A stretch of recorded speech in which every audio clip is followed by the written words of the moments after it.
আমায় নইলে ত্রিভুবনেশ্বর তোমার প্রেম হতো যে মিছে, তাই তোমার আনন্দ আমার পরে, তুমি তাই এসেছো নিচে। আমায় নইলে ত্রিভুবনেশ্বর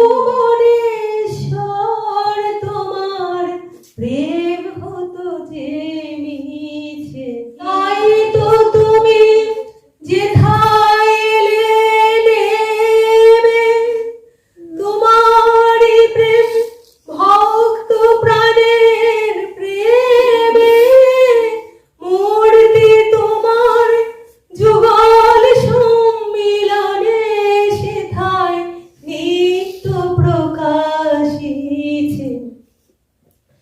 তাই তো তুমি রাজার রাজা হয়ে তবু আমার হৃদয় লাগি। তাই তো তুমি রাজার রাজা হয়ে তবু আমার হৃদয় লাগি।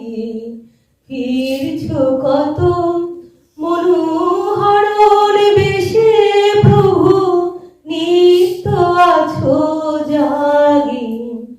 তাই তোমার আনন্দ আমার পরে, তুমি তাই এসেছো নিচে। আমায় নইলে ত্রিভুবনেশ্বর তোমার প্রেম হতো যে মিছে। ত্রিভুবনেশ্বর কি? ভগবান কোথায়? ভগবান কোথায়? আমরা ভগবানের সেবা কোথায় পাই? সাক্ষাৎ রূপে আমরা গুরু সেবার মধ্যে ভগবানের সেবা নেন তো সাক্ষাৎ রূপে। তাই তো তুমি যেথায় এলে নেবে, তোমারই প্রেম ভক্ত প্রাণের প্রেম।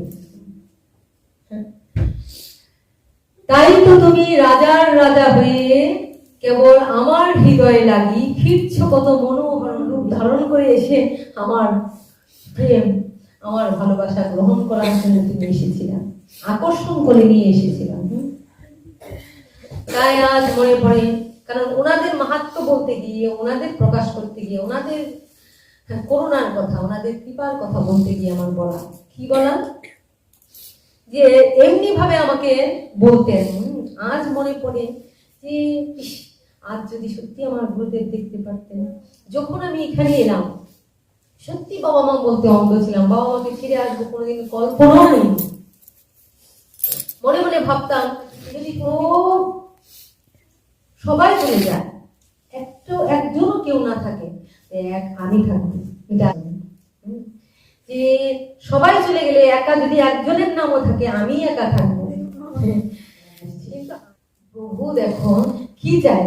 আর আমার যে ছোট বোন, আমার যে ইমিডিয়েট ছোট, আমার দ্বিতীয় যে, সেই বোনের জন্ম কোথায় হয়েছে জানো?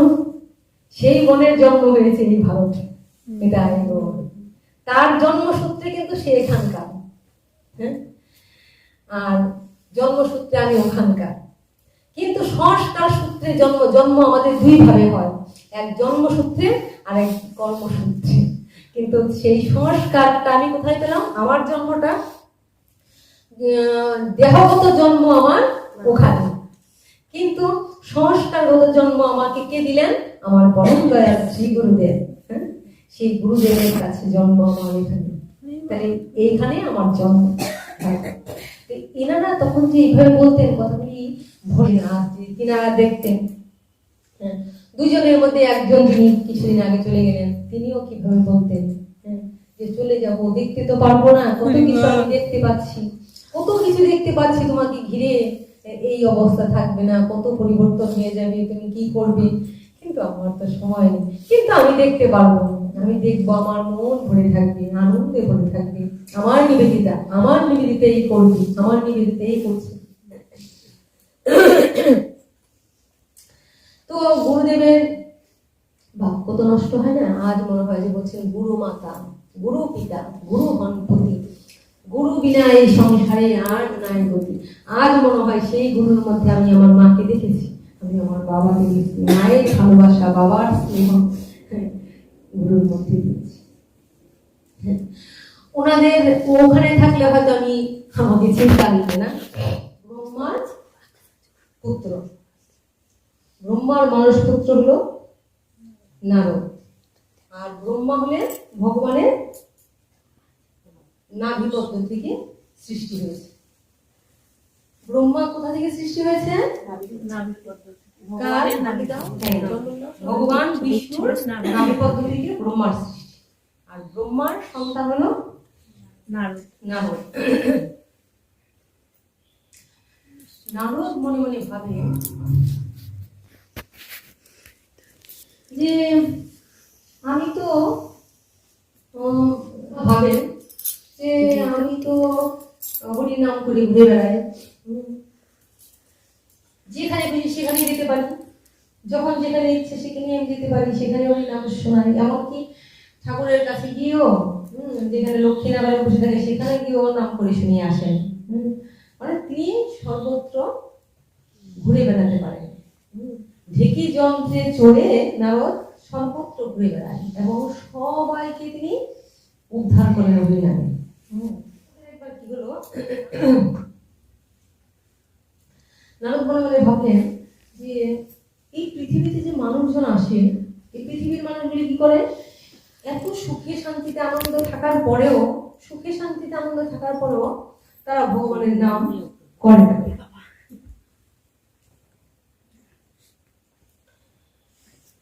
অনেকে আছে অনেক সুখে শান্তিতে স্বাচ্ছন্দ্যে আছে কিন্তু ভগবানের নাম করে না। আবার কেউ কেউ আছে যে ভগবানের নাম করে।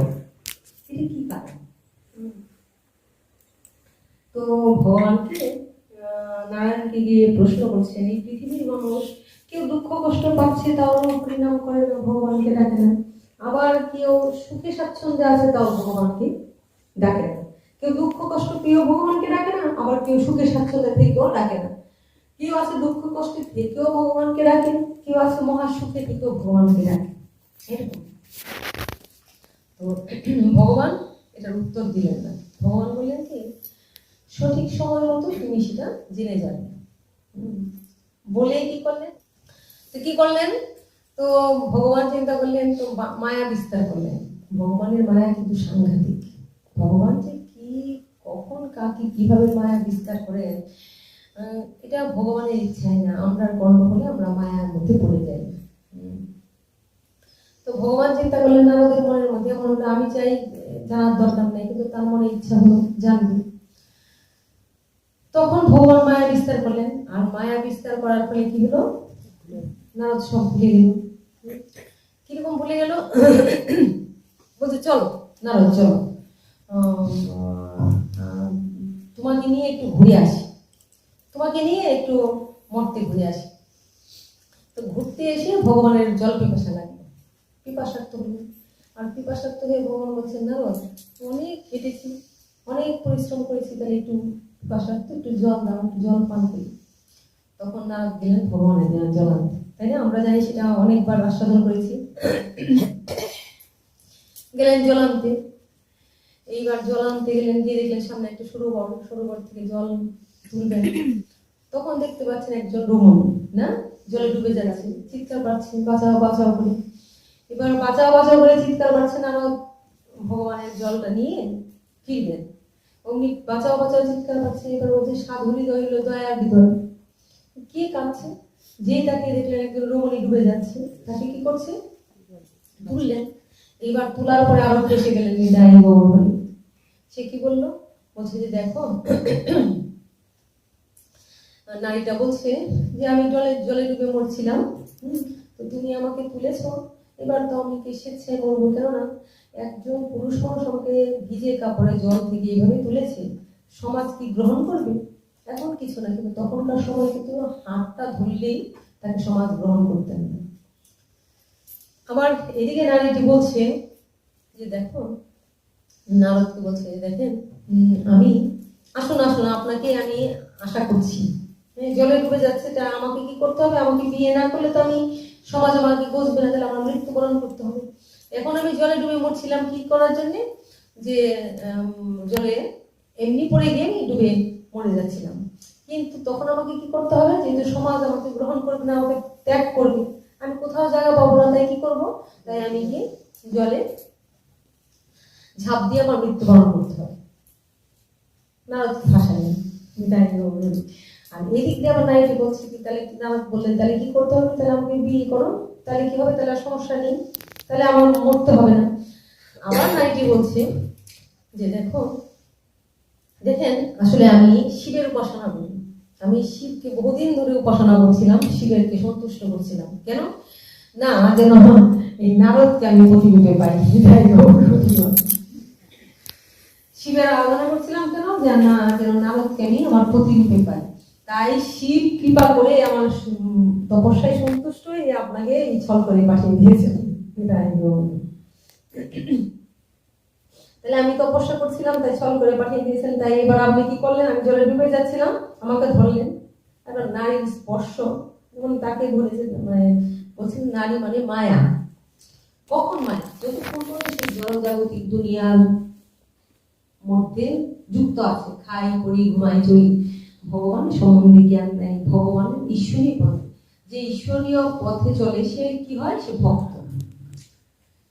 তো নারদ ওই নারীর স্পর্শ পেলেন, ভগবানের মায়ায় ফাঁসলেন, আর তার মনে একটু কামনা জেগেছিল, তাহলে বিয়ে করে ওই পাড়ে একটা ঘর করে জীবনযাপন করছিলেন। এবার ভগবানের ইচ্ছে, দীর্ঘদিন হয়ে গেল ভগবানকে আর জল দেওয়া হলো না। তো অনেক সময় যখন পেরিয়ে গেল, তখন কি হলো, তখন ভগবানের ইচ্ছে হলো যে না আমার ভক্তকে তো আবার উদ্ধার করতে হবে, তো কি করে উদ্ধার করবো। তখন ভগবানের ইচ্ছায় এমন ঝড় বৃষ্টি বাতাস শুরু হলো, চারদিকে তাই গরমে ওই যে এলাকায় থাকে সেই এলাকায় মহামারী লেগে গেল, অসুখ।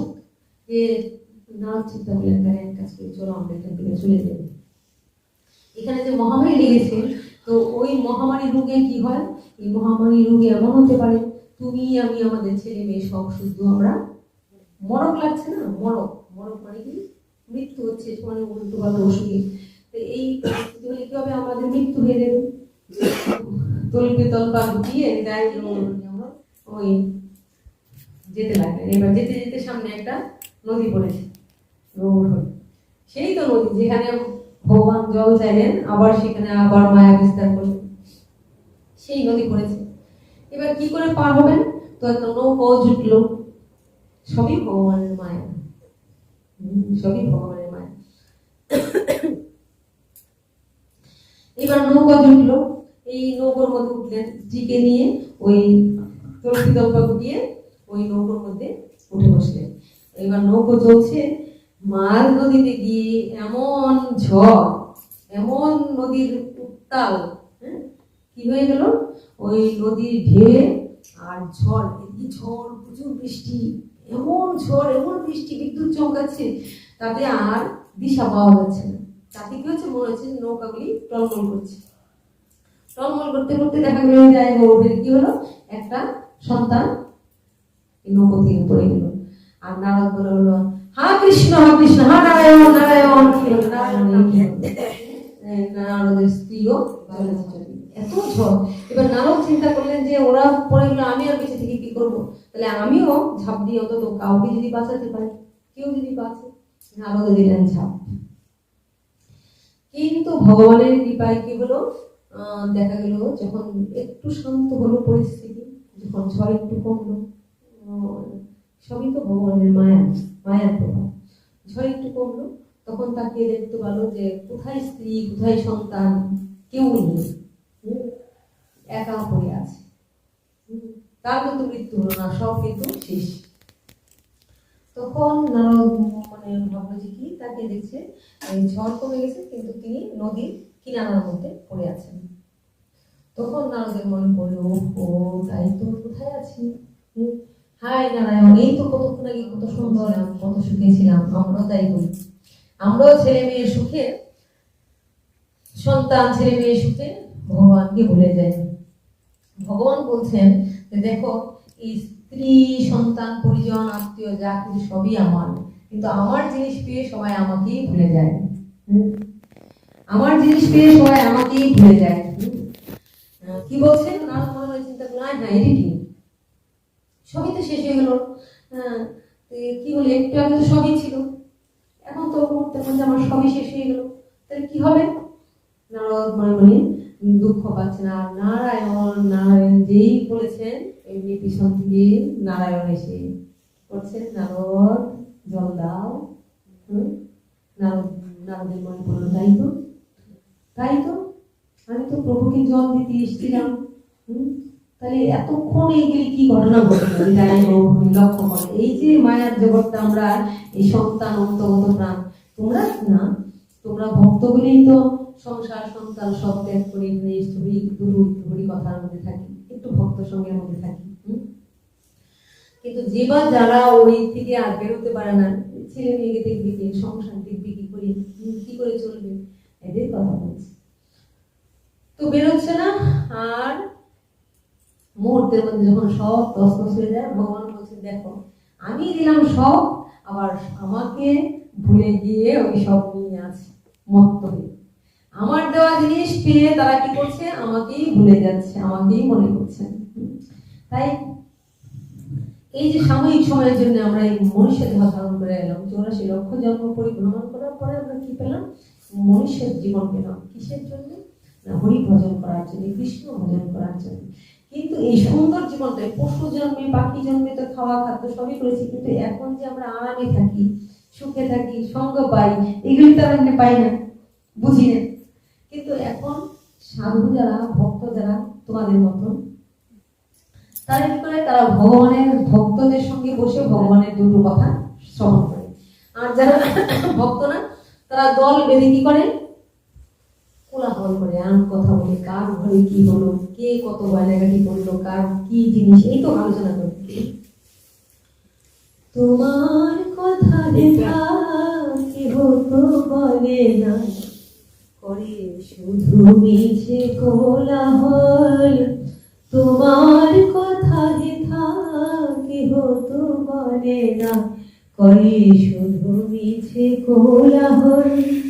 সুধা সাগরের তীরেতে বসিয়া পান করে শুধু হলাহল। তোমার কথা লেখা কেহ তো বলে না, করে শুধু মিছে কোলাহল। তারা কি করছে? একত্র হয়ে কোলাহল করছে, আন কথা বলছে, ভগবানের কথা বলছে না, ভগবানের কথা শুনতে চাচ্ছে না। শুনতে গেলে কি হচ্ছে? তাদের বিরক্তি এসে যাচ্ছে, তাদের ভালো লাগছে না। কিন্তু আমরা কিন্তু একটা নির্দিষ্ট সময় হাতে পেয়েছি। এই নির্দিষ্ট সময় পরে আমাদেরকে সবাইকে চলে যেতে হবে। কোথায়? কোথায় চলে যেতে হবে? আমাদের ঘরে। আমাদের ঘরটা কোথায়? মন চলো নিজ নিকেতন। এই সংসার বিদেশে, বিদেশির বেশে ভ্রম কেন আকার। মন চলো নিজ নিকেতন। কোথায়? নিজ নিকেতন। নিকেতন মানে? নিকেতন মানে বাড়ি। মনও চলো নিজ নিকেতন। আমার ঘর, আমার ঘর কোথায়? আমার ঘর পরম ধাম, সেইখানে। সেখানে যেতে গেলে আমাকে কি করতে হবে? এখানে এলাম কেন? নাম করার জন্য। নাম করার জন্য এলাম, তো আমরা সেই মানুষের বুদ্ধি পেলাম যে নাম করার জন্য। কিন্তু এখানে এলাম কেন? কর্ম হয়ে এমন কিছু কর্ম করেছিলাম যার জন্য আমরা আমাদের জায়গা থেকে এখানে পতিত হয়ে গেছি, পড়ে গেছি। পড়ে গিয়ে কি করছি? এই সংসার যন্ত্রণা, জ্বালা যন্ত্রণা, অশেষী বিশেষী দুঃখ কষ্ট, অমুকের এই কথা, তমুকের সেই কথা, এগুলি ভোগ করছি না, যন্ত্রণা পাচ্ছি না। হ্যাঁ, কর্মফল। এই কর্মফল আমরা দুইভাবে ভোগ করতে পারি। দুইভাবে কর্মফল আমরা ভোগ করি। কিভাবে? দুইভাবে। এক হলো ভজনের মধ্যে দিয়ে, গুরু পদাশ্রয়ী হয়ে আমরা যদি ভজন করি, তাহলে ভজনের মধ্যে দিয়ে আমাদের এক কর্মফল কাটে, আর এগুলো আমাদের ভোগের মধ্যে দিয়ে যন্ত্রণা পাবে, লাথি ঝাঁটা খাবো, আবার কাঁদবো, আবার সংসার করবো, আবার লাথি ঝাঁটা খাবো। কিন্তু কিছু কিছু মানুষ আছে দেখবে এমন যে হাজার যন্ত্রণা পেয়ে লাথি ঝাঁটা খেয়েও কষ্ট পাচ্ছে, কাঁদছে, আবার এই যন্ত্রণা থেকে কি করে মুক্তি পাবো, এখানেই সুখ খুঁজতেছে, এখানেই সুখ খুঁজতেছে। যদিও এখানে সুখ নেই, কিন্তু তারা ওখানেই সুখ খুঁজতেছে। কোথায়? ওই ছেলের কাছে, স্বামীর কাছে, ঘরের কাছে, জাগতিক পিতামাতার কাছে। কিন্তু কোথায় সুখ আছে? সুখ যদি থেকে থাকে হরি নামে, সুখ যদি থেকে থাকে সাধু সঙ্গে, সুখ যদি থেকে থাকে কোথায়? ভক্ত সঙ্গে। তো যারা এটা বুঝতে পেরেছে তারা হয়েছে চতুর। সংসারে সবকিছু করবো, যতই হোক, আমি ঘরে যাই কিছু করি, কিন্তু যতটুকু সময় আমি সঙ্গে থাকতে পারলাম, হৃদয় এটাই আমার একটা সৃষ্টি হয়ে গেল পরবর্তীর জন্য এই সুখ। মানে আমরা বারে বারে এই আনন্দে থাকতে পারবো।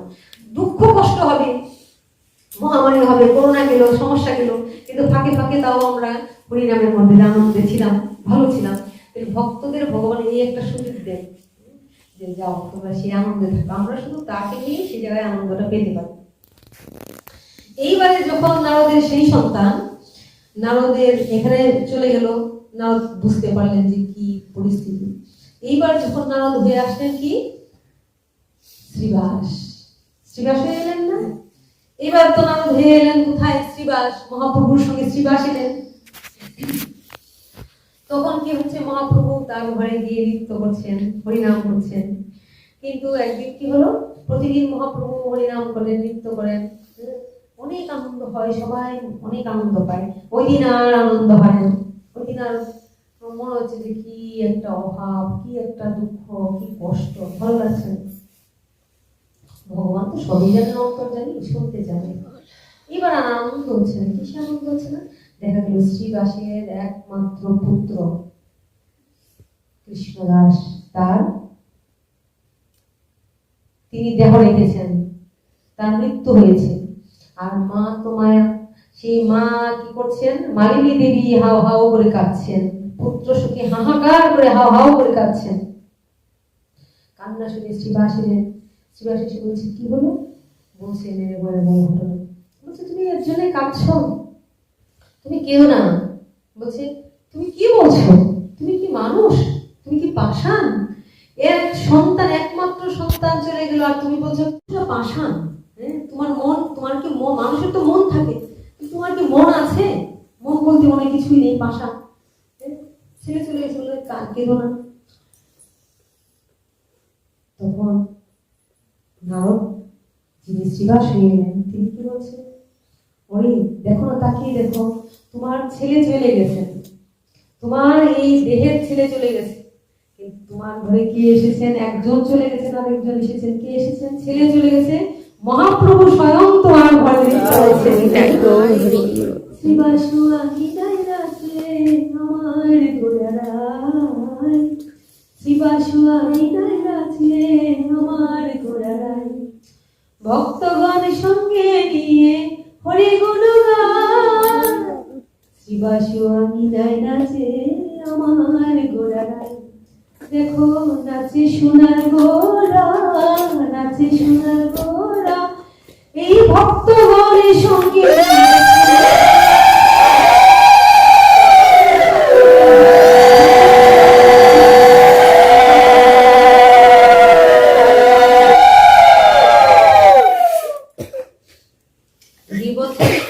তোমার ছেলে চলে গেছে, তোমার মনে হচ্ছে কষ্ট হচ্ছে, দেখো তো তোমার মনে আনন্দ হচ্ছে।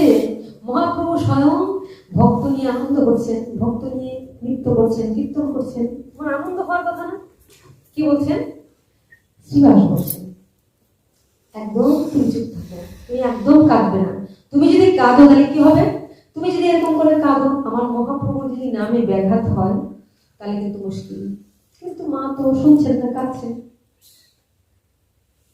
কাঁদছেন যখন, এইবার বললেন কি দেখো তুমি তোমার পুত্রকে হারিয়েছ, মহাপ্রভু আনন্দ দিচ্ছেন, আনন্দের নাম করছেন, তাও তুমি মানে মানছো না, তুমি কাঁদছো। এবার তুমি তোমার পুত্রকে হারিয়ে গেছো, তুমি যদি কথা না শোনো তাহলে কি হবে? তুমি তোমার পতিকে হারাবে। তুমি যদি কথা না শোনো তাহলে আমি প্রাণ দিয়ে দিব, কারণ আমার মহাপ্রভুর নামের মধ্যে ব্যাঘাত করা যাবে না। মহাপ্রভু আনন্দে নাম করেছেন, সেই নামে তো মুখ ফুটে না। মনে মনে ভাবছে যদি এবার পতিকে হারায় তাহলে তার পতিটা কি হবে, তাহলে তো আর কিছুই রইল না। তাই ঘুমড়ে ঘুমড়ে যাচ্ছেন। কিন্তু প্রভু তো জেনে গেলেন, ভগবান জেনে গেলেন। প্রভু বলছেন, শ্রীবাস কত তোমার হরি নাম করি, কত আনন্দ হয়, কই আনন্দ হচ্ছে না। তো কি ব্যাপার? পাশে একজন ভক্ত ছিল, সে বলতে চাইছে, শ্রীবাস তাকে বাধা দিচ্ছে, শ্রীবাস তাকে বাধা দিচ্ছে, বলো না বলো না, পাছে প্রভুর আনন্দ ব্যাঘাত হয়। তো বলছে, শ্রীবাস কি হয়েছে বলো তো, আজকে আনন্দ হচ্ছে না কেন? তোমার ঘরে কোনো অমঙ্গল হয়েছে? কোনো কি অমঙ্গল হয়েছে? শ্রীবাস বলছে, প্রভু গো, প্রভু গো, তুমি বলছো অমঙ্গল হয়েছে, যে ঘরে মঙ্গলময়ের নাম, যে ঘরে মঙ্গলময় আছেন সেখানে কি কখনো অমঙ্গল হতে পারে গো? যেখানে মঙ্গলময় নৃত্য করছেন, যেখানে মঙ্গলময় আনন্দ করছেন, ভক্তগণ নিয়ে আনন্দ করেন, সেখানে কি কোনোদিন অমঙ্গল কিছু হতে পারে প্রভু? যে নামে সবার মঙ্গল হয়, যার ঘরে প্রভু আছেন, প্রভু এসে যার ঘরে, স্বয়ং প্রভু যার ঘরে নৃত্য করছেন, তার কি কখনো এমন বিপদ হতে পারে, কোনো অমঙ্গল হতে পারে? ভক্ত কি, ভক্ত কাকে বলে? তিনি কি বলছেন, প্রভু ঘরে এসে যে মঙ্গলময় নাম উচ্চারণ করছে, যার ঘরে নৃত্য করছে, তার কি কখনো অমঙ্গল হতে পারে? এটা কি সম্ভব? বললেন না। পাশ থেকে একজন বললেন, প্রভু এই শ্রীবাসের যে একমাত্র পুত্র, সেই পুত্র চলে গেছে, তাই আজকে আনন্দ হচ্ছে। প্রভু বললেন, কি শ্রীবাস, তুমি এত কষ্ট নিয়ে, তুমি এত দুঃখ নিয়ে তুমি এমন করে চেপে আসো, আমাকে বলছো না তোমার এত কষ্ট, যাও নিয়ে আসো। তো নিয়ে এলেন। এবার কি করলেন, তাকে ঘিরে ঘিরে সব ভক্তরা নৃত্য করলেন, হরিনাম করলেন, নৃত্য করলেন। নৃত্য করার ফলে কি হলো, সন্তানটি প্রাণ ফিরে গেলেন। প্রাণ ফিরে অর্থাৎ দেখলেন যে নামের কি মহিমা, হরিনামের কি মহিমা। ভগবান দেখাতে চাইলেন হরিনামের কি মহিমা, আর নাম তার প্রাণ ফিরে এলো। নামকে বলছে মৃত সঞ্জীবনী সুধা, মানে যা পান করলে বা যাকে স্মরণ করলে, যেই নাম স্মরণ করলে কি হয়, মৃত প্রাণ ফিরে পায়। তো প্রাণ ফিরে পেলেন। তখন ভগবান জগৎজীবকে শিক্ষা দিচ্ছেন। জগৎজীবকে শিক্ষা দিচ্ছেন, কি শিক্ষা দিচ্ছেন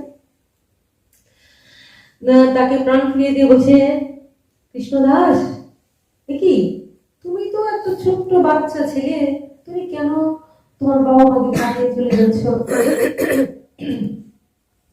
কি ব্যাপার, তুমি এরকম করছো কেন? তোমার মা কাঁদছে যখন তো তোমার বাবা কাঁদছে।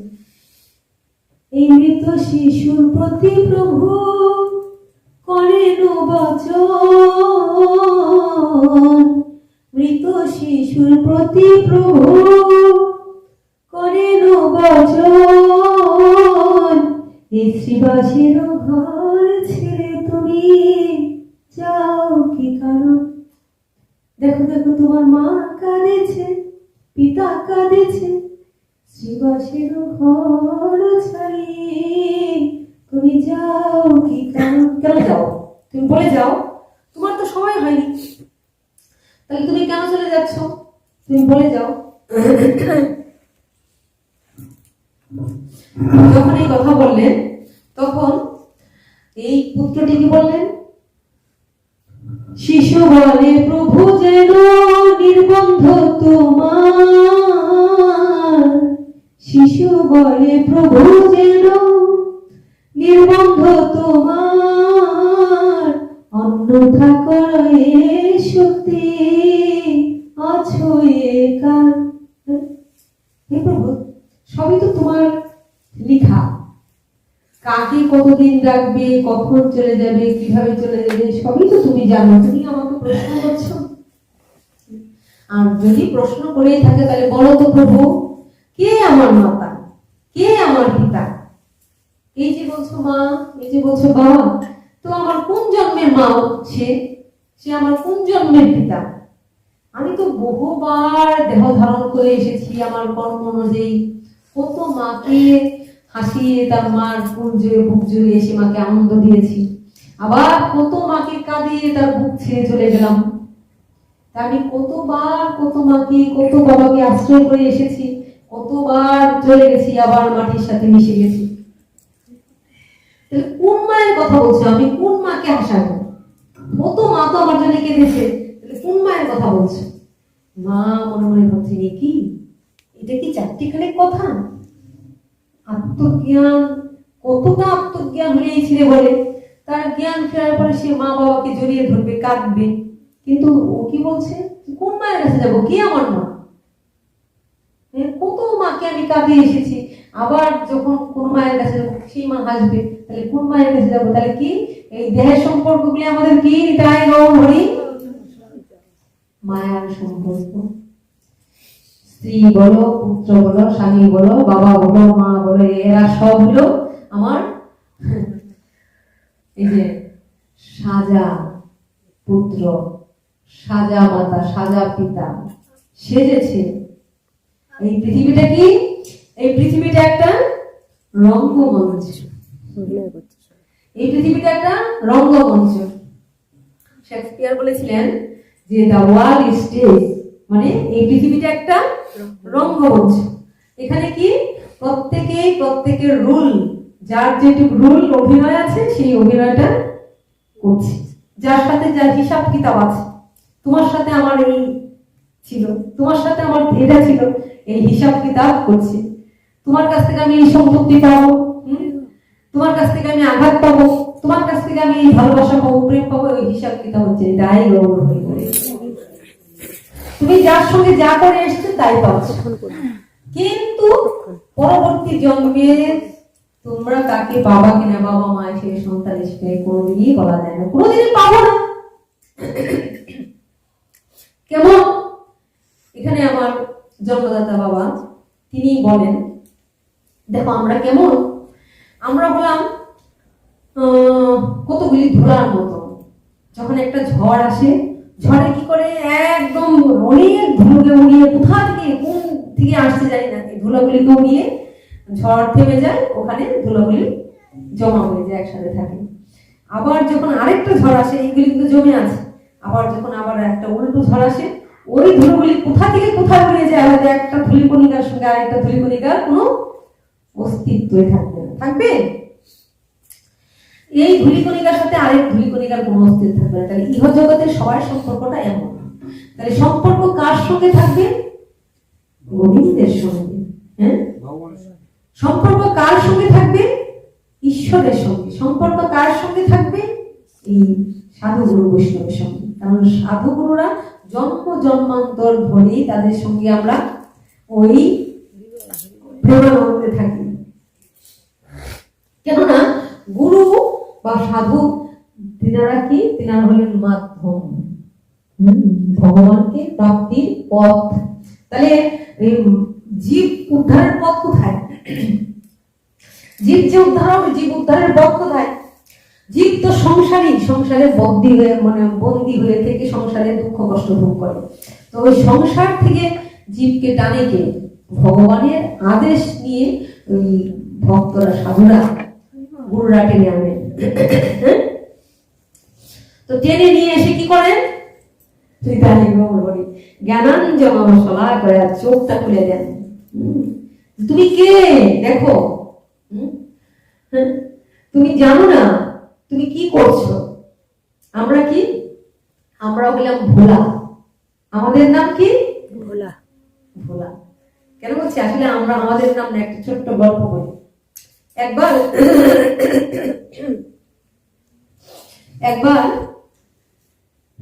এক জমিদারের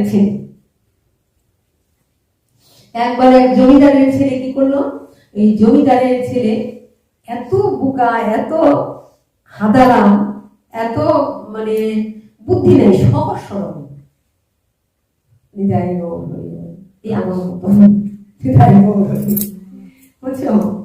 আমার মতন জমিদারের মানে বাবা মা জমিদার, বিশাল অবস্থা, কিন্তু ওই সন্তানটি হলেন কি?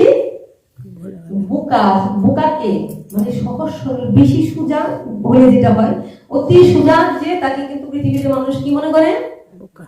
বোকা, গাধা, মূর্খ, হ্যাঁ, কিছুই না।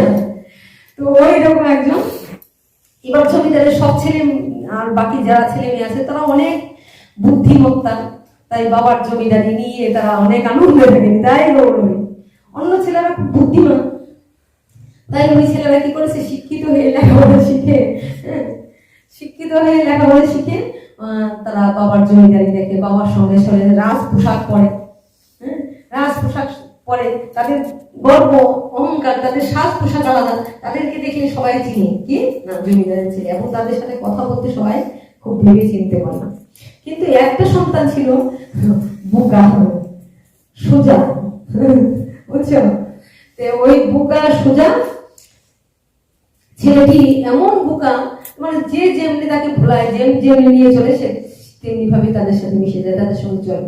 তাই অনেকেই কি করে, যারা সত্যিকারের সৎ মানুষ তারা কি করে, তারা তাকে চিনে তাকে ভালোবাসে, তারা তাকে চিনে তাকে ভালোবাসে, তাকে আদর করে, তাকে নিয়ে চলে।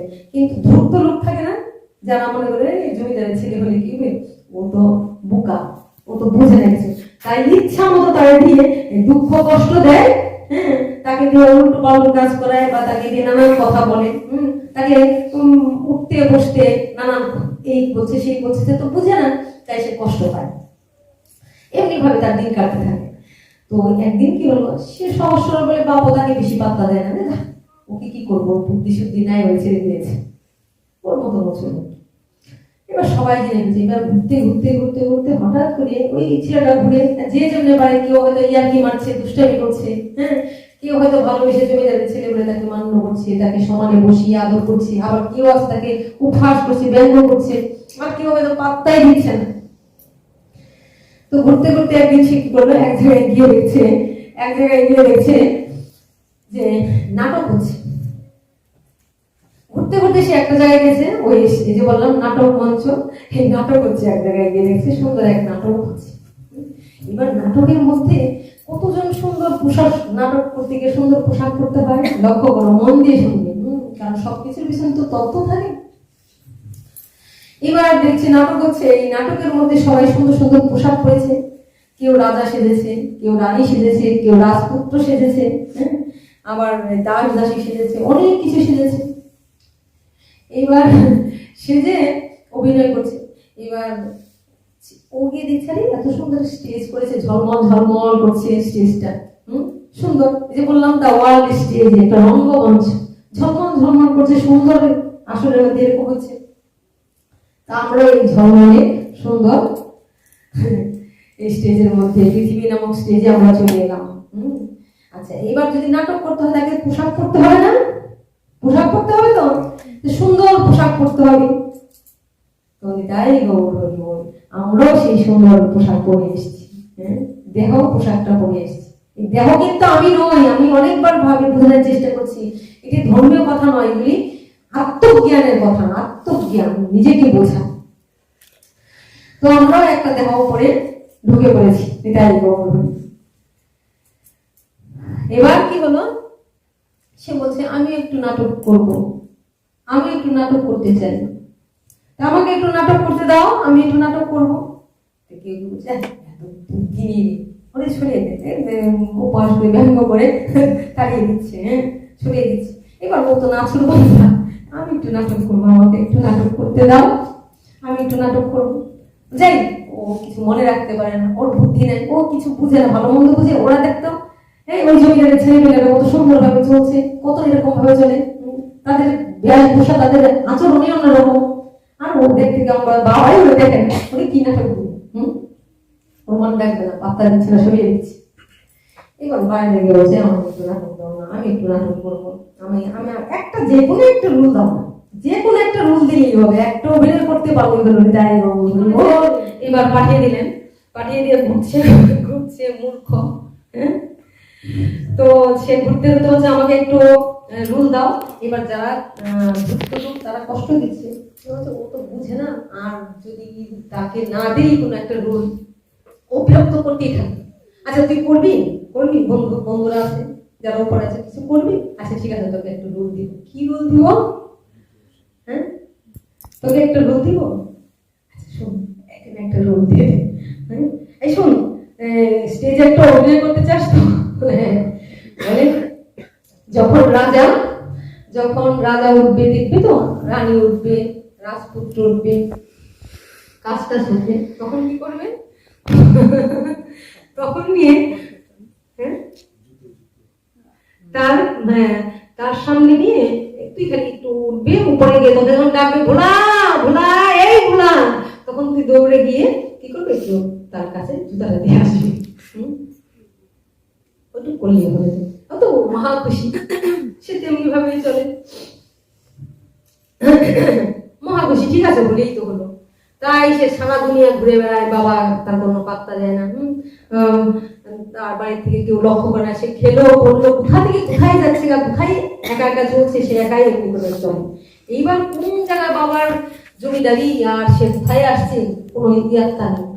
কোথায় বাবা, কোথায় জমিদারি আর কোথায় আসছে? এবার ওরা বলছে এটা তো রাজা দেখতে আসছে না, জমিদার তো আর দেখতে আসছে না, দিয়ে দাও। কি দিল? উঠবি। এবার সে স্টেজে উঠেছে। এবার যখন স্টেজে উঠবে, রাজা রাজপুত্র ওরা অভিনয় করছে। এবার উঠার আগে তার তো একটুখানি রোল, তো উঠার আগে সে কি করছে? বসে বসে দেখতেছে, এই দেখ দেখ, লক্ষ্য কর।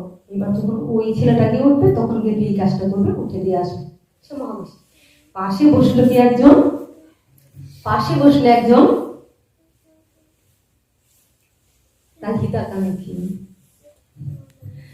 তার হিতাকাঙ্ক্ষী পরম সুরী। সে বলছে কি, তোকে কি রোল দিয়েছে? বলছে এই রোলটা। বলছে তুই কার পুত্র জানিস? তুই কি মূর্খের পুত্র রে? হ্যাঁ, তোর বাবা একজন এমন শিক্ষিত, নিতাই গৌরী। কারণ শিক্ষাটা আমরা কোথায় পাই? শিক্ষিতের পুত্র হলেই তো শিক্ষাটা লাভ হয়, তাই না? দেখো আমরা বলি না বংশের পুত্র।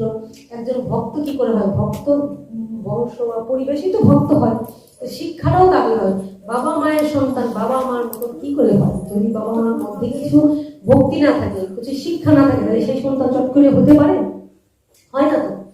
যে তোর বাবা কি জানিস? তোর বাবা বিরাট জমিদার। তোর বাবার এক নামে সবাই ভয়ে কাঁপে, তাকে যথেষ্ট সম্মান করে। তোর ভাইরা দেখতে কত সম্মান, সবাই তাকে কত ভালোবাসে। তুই কি করছিস? তোকে ওরা বলার সাহস আছে নাকি? তোকে কিছু করার সাহস আছে না? তুই কি? ও শুনছে না, বারবার বলে যাচ্ছে। এটা কে? এটা আমার পরম দয়াল শ্রী গুরুদেব, যিনি আমাদের জাগান। আরে তুমি কে? কৃষ্ণ ভক্ত হও, সাধু। সাধু হলে, কৃষ্ণ ভক্ত হলে কি তখন আমরা এই মাইক জগৎ থেকে একটু কে আজকে আমাদের অমুকের মা তমুকের সন্তান, সেই পরিচয় শুধু না, একজন সাধু, সে ভক্ত মানুষ। এটা কে সাধু তৈরি করেন? আমার পরম দয়াল শ্রী গুরুদেব। সাধু হও, কৃষ্ণ নাম করো, এই কি ছাই ভস্য খাচ্ছ, ছাই ভস্য ত্যাগ করো, এই তো আমাদের শিক্ষা দেন। তো ওই জমিদারের ছেলেটিকে কে শিক্ষা দিচ্ছেন? ওই গুরু বসে বসে বারবার বলছেন, ওরে তুই কে? কি কে? গায়ে আমার গুরুদেব ছিলেন। কথায় কথায় আমাকে বলতে, কি আহা পিতা মাতা অন্তগত প্রাণ, মেয়েটা বাবা মা ছাড়া কিছু বোঝেন না, এইভাবে বলতেন। আহারে ওই দেশ ছেড়ে কোথায় এসছে, পিতা মাতা অন্তগত প্রাণ, বাবা মা ছাড়া বোঝে না। আর সেই বাবা মাকে ছেড়ে সে ঠিকানের কথা, তোমার কি নিয়ে এনে আসার কথা? তোমাকে দিয়ে ভগবান কিছু করাবেন? ঠাকুর তোমাকে দিয়ে কিছু করাতে এখানে আনছেন, বৃহৎ কিছু করানোর জন্য। গুরুর কথা বলাতে মনে পড়ে যে গুরু কৃপা কি। গুরুদেব তো বলতেন সবসময় যে আসলে ভগবান তোমাকে কৃপা করে টেনে আনছেন, আমি তোমাকে টেনে নিয়ে আসছি, আমি তোমাকে আকর্ষণ করে আনছি, জন্য তোমাকে নিয়ে আসছি এখানে। তোমাকে কেন আনছি? আমার জন্য আনছি। আমার জন্য মানে বলে যে দেখো, আমার মনে অনেক স্বাদ ছিল, কিন্তু আমি তো অনেক কিছু করতে পারিনি, তাই তোমার মধ্যে দিয়ে করবো করে তোমাকে নিয়ে এলাম। এমনি করে বলতেন আমাকে, তোমার মধ্যে দিয়ে কিছু করবো বলে তোমাকে নিয়ে এলাম, কিন্তু আমার তো সময় শেষ। আমার দীক্ষা গুরুদেব বলতেন, আমার তো সময় শেষ। যদি আরো 10টা বছর আগে তোমাকে পেতাম, তাহলে তোমাকে অনেক কিছু দিয়ে যেতাম। আমি আমার অনেক বড় টুল, আমি অনেক পণ্ডিত তৈরি করেছি। আমার গুরুদেব বলতেন আমি অনেক পণ্ডিত তৈরি করেছি, বহু পণ্ডিত স্টুডেন্ট আমার আছে। আমার গুরুদেবের বিরাট টুল ছিল নবদ্বীপে, অনেক পণ্ডিত তৈরি করেছি। কিন্তু তোমাকে পেতে পেতে অনেক দেরি হয়ে গেল, তোমাদের কিছু দিয়ে যেতে পারলাম, তাই আজ মনে পড়ে দিয়ে যেতে পারলাম না বলে উনি যা দিয়েছেন। উনি খালি বারবার বলতেন তুমি কার সন্তান, তুমি কোথায় আসছো, কেন এসছো তুমি এখানে, আমি তোমাকে কাজ করাবি ভগবান, এখানে তোমার অনেক কাজ। তখন না সত্যি সত্যি না এগুলি অবিশ্বাস্য মনে হতো। তখন মনে মনে ভাবতো উনি যে বলছেন শুনছি, মানে কথাগুলি মনে আসতো না। উনি অনেক ভালোবাসেন তো এই জন্য যে কথাগুলি বলেন, যে ভালোবাসে সে তো এগুলি বলেন। তিনি বলতেন এখানে তোমার অনেক কাজ, হয়তো আমি থাকবো না, আমাকে ঘিরে চারপাশ থেকে সবাই ঘিরে বসে থাকবে, তুমি মাঝখানে বসবে হরি কথা বলবে, তুমি মাঝখানে বসে বসে হরি কথা বলবে, কৃষ্ণ কথা বলবে, তোমাকে চারদিক থেকে ঘিরে সবাই বসে থাকবে, আমি শুনতাম। তারপরে কখনো তিনি বলতেন যাও যাও, আমি অনেক খুশি হয়েছি, অনেক আনন্দ হয়েছি, এবার বাড়িতে যাও, যাও বাড়িতে যাই হোক। তো সেই ভোলা এবার গুরুদেব বসে কানের কাছে বারবার বলছেন তুমি করতে পারবে তুমি বড়। হ্যাঁ, গুরু আদেশ ছাড়া যদি আমরা কোনো কিছু করি সেটা কি হয়, সেটা হয়ে যায় আত্মপ্রতিষ্ঠা। আমি গুরু দেব দিল না, আমার জ্ঞান দিই, আমার জ্ঞান আছে, অনেকে আছেন আমরা অনেক জ্ঞান অর্জন করি, অনেক কিছু বলি, তাতে কৃপা কম হয়। এই জ্ঞান দিয়ে সে করতে পারে অনেক কিছু, কিন্তু এতে কি হয়, এতে জ্ঞানের পাণ্ডিত্য আসে, কিন্তু গুরু কৃপাহি কেবলম, গুরু কৃপাহি কেবলম। আজকে দেখো বাবা মায়ের মধ্যে যে শিক্ষা আছে, যাই কিছু অনেক, তাদের পাণ্ডিত্য অনেক, সত্যি কথা, কিন্তু এটা তো সত্যি কথা। আজকে ওইদিকে যেমন ওনাদের পাণ্ডিত্য হিসেবে পেলাম, এইদিকে আমি যাদেরকে পেলাম, যে দুজনকে পেলাম, তেনারাও তো বিশাল অবস্থা, অকল্পনীয়, মানে পূর্ণ ভগবানের রূপ দর্শন করলাম ওনাদের মধ্যে। পূর্ণ ভগবান, ভগবান কি, ভগবানের স্বরূপ কি, আমি ভগবানকে দেখলাম চাক্ষুষ, এই চোখ দিয়ে ভগবানকে দর্শন করলাম, এই হাত দিয়ে ভগবানের সেবা করলাম। তাই তোমার আনন্দ আমার পর, তুমি তাই